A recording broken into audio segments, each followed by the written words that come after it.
Holy front right suspension, Batman!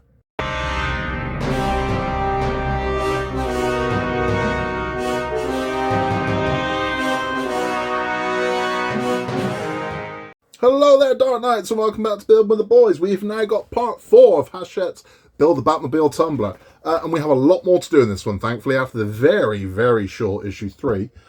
We are building the front right suspension. So we are going to need our giant wheel from part 2 for this. And we're also going to need the 2 other parts that came with the front wheel. And look at this.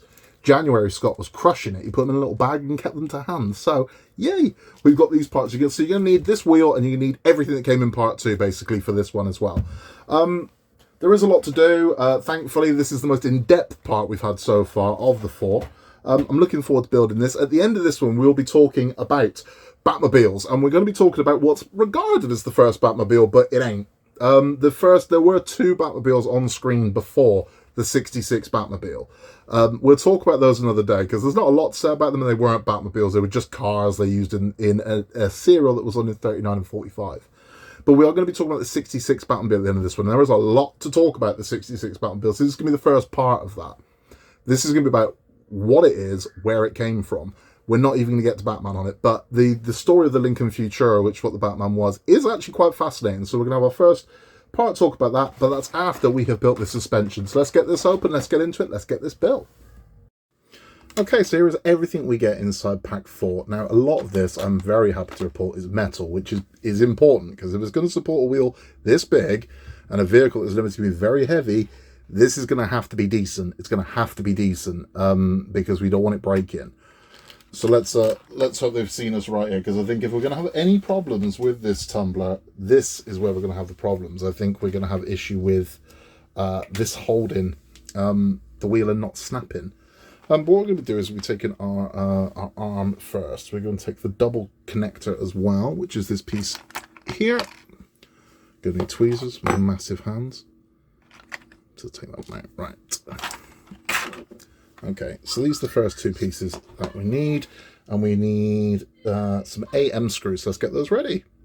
Okay, so taking our double connector here, we're going to slot it just in here, and it's going to hold down like that. And then you can see that leaves us with 2 exposed screw holes there, and we're going to put 2 of the AM screws in there to hold it in. Now, if you are new to models, especially metal part works, we're using the 3-in-1 method. So this is just some 3-in-1 oil I've got here.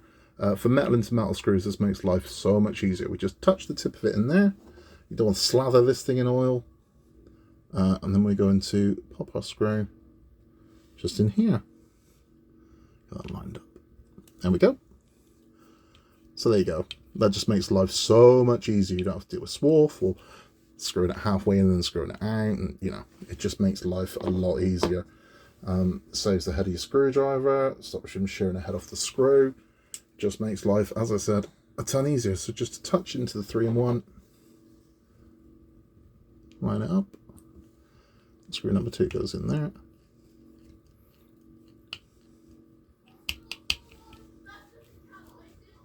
and that's it. So that's it, nice and firm, that's going nowhere. Happy with that. So that's the first part done. Okay, so the next thing we're going to do is we're going to turn this one over. This is the wishbone, for obvious reasons. And you'll see there is a groove just here. And what we're going to do with that is we're going to take our steering arm here, and with this part protruding that way, we're going to plop that into there, and that's going to rest on that bracket like so. We are then going to take, what are they calling it? They're calling it the secure steering rod bracket. Secure steering rod with the screw on the right steering rod is locked. So we're going to take this piece here, and that is going to fit over here like so. And then you've got there we go. See how that is? And again, we're going to hold this in place with an AM screw, and this will hold our steering rod into position. So again, we've got metal into metal. So taking our AM screw, which is going to touch the tip of the screw into the 3-in-1, and we are going to screw this one in place and lock this in. It's nice to have something to do after that really short one. It's nice to get our teeth into something. There we go. So that is going nowhere. Nice and tight, nice and firm. And now our steering rod is locked in place.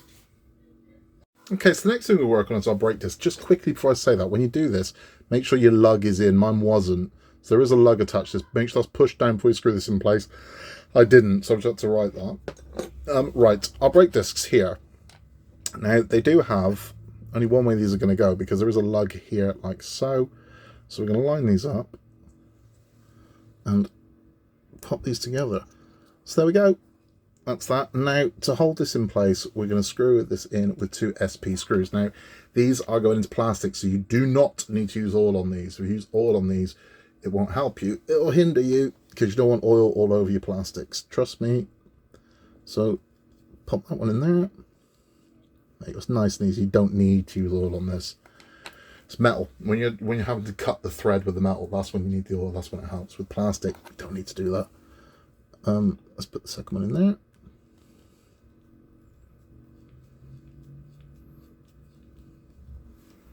So there we go, that's our brake disc together. Okay, so next thing we're going to do is take our wheel pin here, and we're going to take our brake housing here. And this is going to slot over this way. So we're going to pop this one over there. So we can line these screw holes up. And drop that one just like that.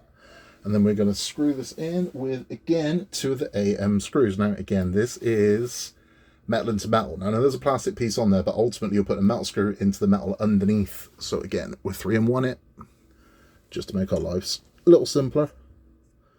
Now, once you've got one, this is going to be a little fiddly, but once you've got one in, it'll hold the other one. Let's just get one in first.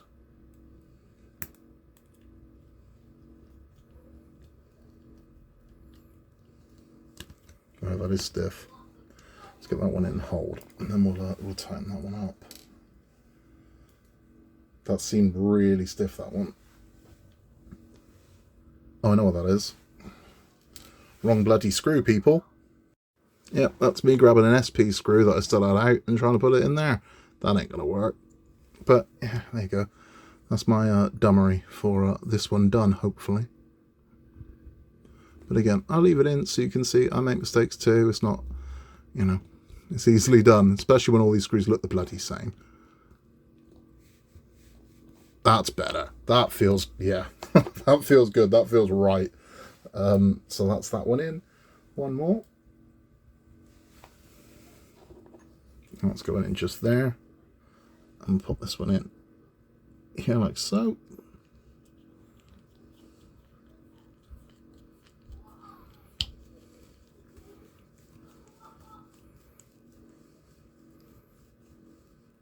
So that's that one done. Okay, so now taking this, we're going to take our brake disc and we are going to slot it over this way, over here. Yep, so that's going to go over there. And then we're going to take our caliper. We're going to lock it in place. So let's make sure we get this the right way round. Yep, it's only going to go one way. That's the way that's going to go. So it's going to hold our brake disc in place there. Yep, I think we're all right with that. Are we happy with that? Yeah, we're happy with that. And we're going to hold this in place with 2 SP screws. So we're going plastic into plastic. Let's load up our SPs, get this done. Okay, so I'll put 1 SP in to begin with, just to hold it in place. I'm going to tighten that one up now. Not fully. We'll tighten this one up completely when I've got the other one in. This will then hold our brake disc in place. It means the brake disc is going nowhere, but it means it can still freely rotate, but it won't be going anywhere. That's what we want. So we want the freedom for it to rotate, but we don't want it wedged shut. So there's the second one in. Tighten that one. Don't over tighten these. If you over tighten these, you'll risk splitting the plastic. But that's it. So our brake disc is now held in place. It ain't coming out of there, but it can still freely rotate around, and that's what we want. Good. Okay, so taking our wishbone, we are going to take this part here, which is the right-hand stub axle. We are going to slot this one in, like that. Is that right? I want to make sure this is absolutely right. Yep. So stub axle is going to go in there. And then we are going to use what they're calling an AAM screw. Now that makes me nervous, and I'll tell you why. Because if we're already on double letter screws, that means there's going to be a lot of screws in this one. Now it's a big one, so I'm going for my nuclear option. Because I want to get plenty of torque on this screw. Because it is a big one. We're going in this side.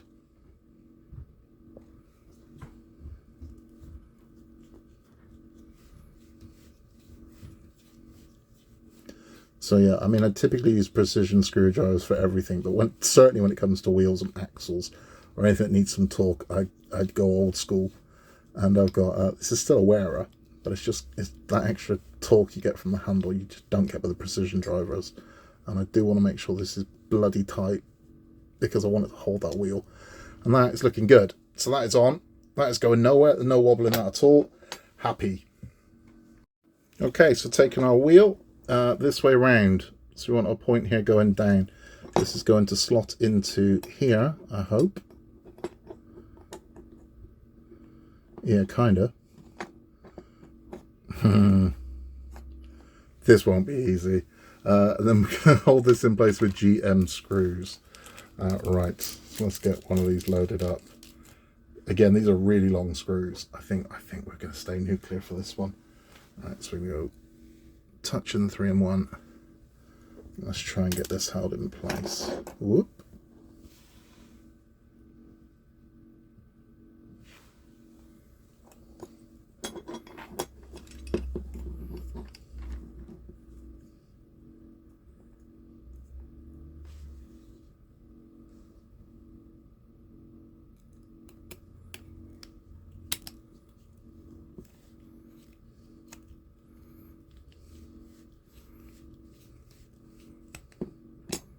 No, I'm going to hover this one in front of my eyes, get one screw in. Okay, so we've got one in, I've got the bottom one in. It's not the easiest because it's a very long screw. And again, it's black on black on black. And my eyes are ancient. So it's not the easiest, but hopefully, now we've got one lined up, the second should be a lot easier. Which it is. There we go. And there we have it. So that's on. I like it tight. Some people like these really loose. I don't. Because again, it's not a toy. I don't need to put my hand in and steer the little steering wheel and watch the wheels turn. I mean, I know that it does it and it will do it. But I want these as tight as they can get without causing damage. Because what I don't want is loose suspension. I really don't. I don't want loose steering arms. I don't want loose suspension. Nothing like that. I want this firm as hell. So that's it. That's as tight as I can get that. That's where we are up to now. Okay, so we're taking this piece here, which is our right referral transmission. And we are going to attach it to the end of the steering wheel arm. So that it's going to go just in there. And we're going to hold that in place with an ABM screw. Bloody hell. Yeah, this thing's going to have a million screws. That's what that's telling me. That's what the screw codes are telling me at this point. If we've got AAM and ABM, and we're going to, yeah, this is going to have a lot of screws. But that's okay. That's okay. Let's try and line this one up.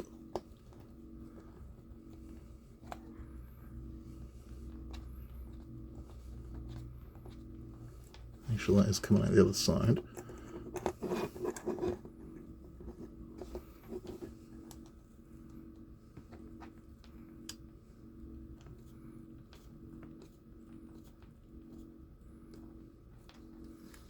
Yep, is that where we need to be? Yes, it is. Happy with that.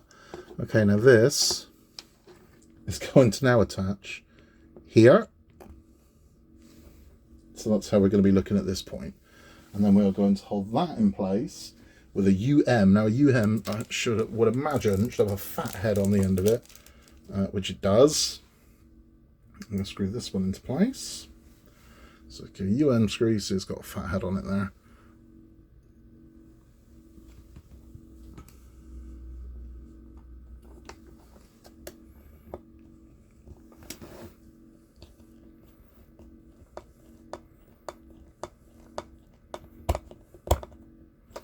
So that's that one in.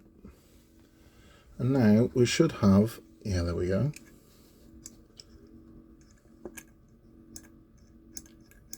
I don't know what the bloody hell that does, or how that's going to work. But you would imagine somehow that's going to steer that wheel. I don't know how. I have no idea how. I don't know how the steering works. Right. Okay, now bringing over our big old wheel. What we're going to do is there is... Bloody hell, this ain't going to be easy to see either. There is a lug in there, which will line up with our brake disc here. I can't see this being easy.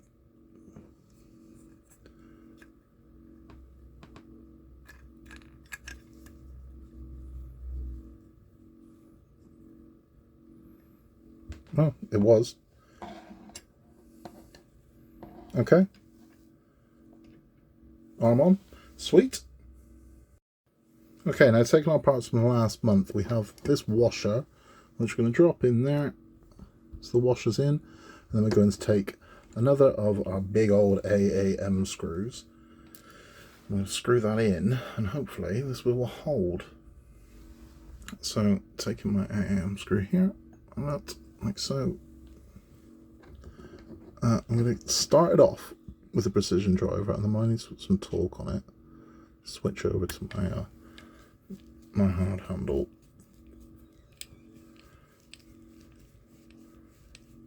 So that's there.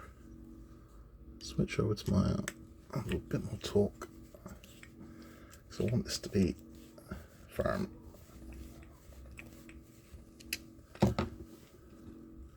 Now we have it. Now there is rotation on it. I don't want it overly loose. I don't want it overly tight.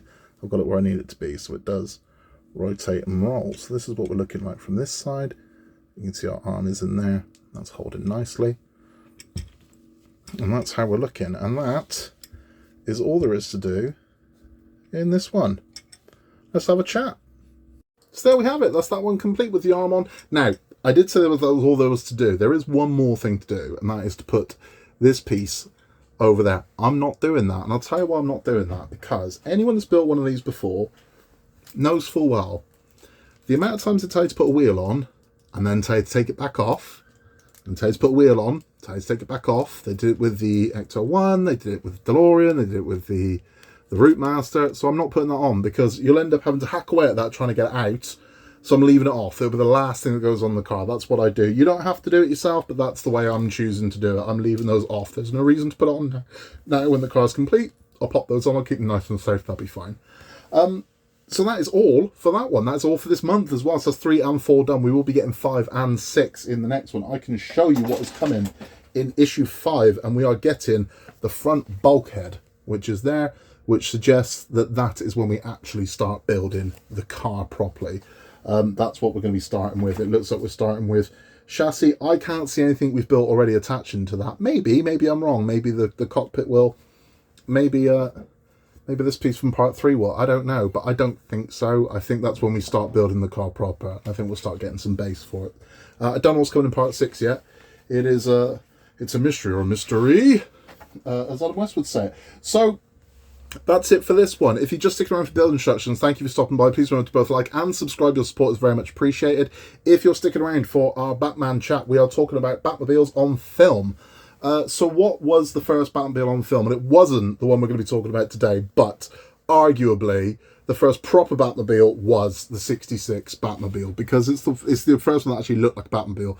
There was a 1939 and a 1945 black and white serial that was shown in cinemas in sort of increments that featured cars, but they were just stock cars.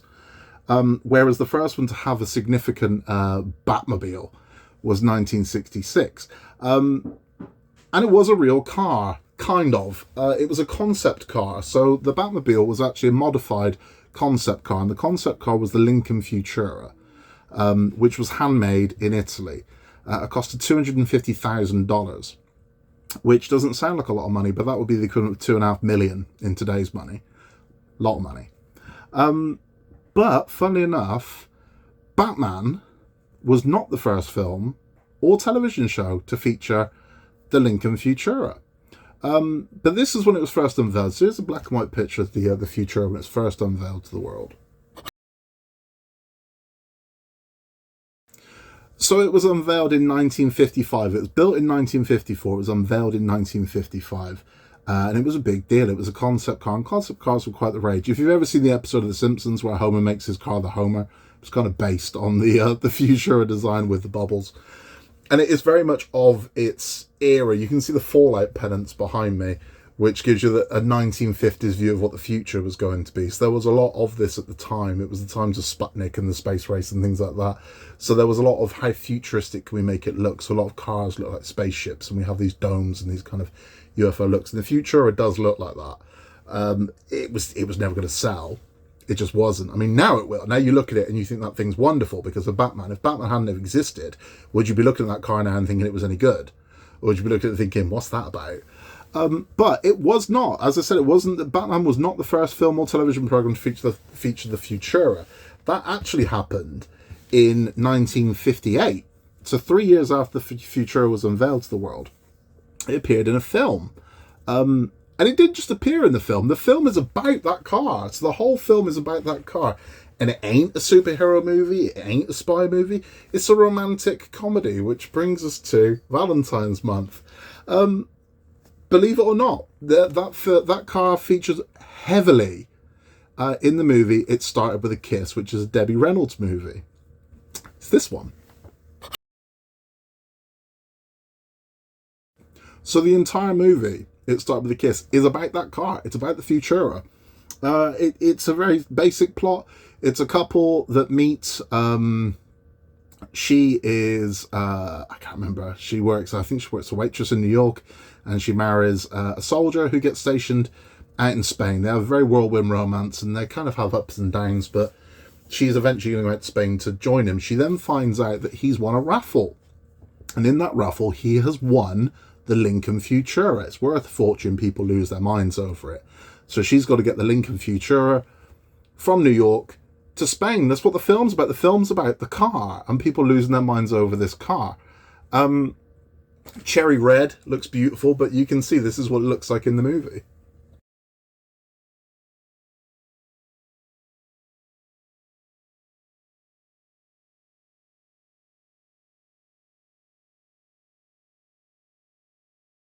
So what makes this particularly weird for me is this was actually a popular film, a very popular film of the time.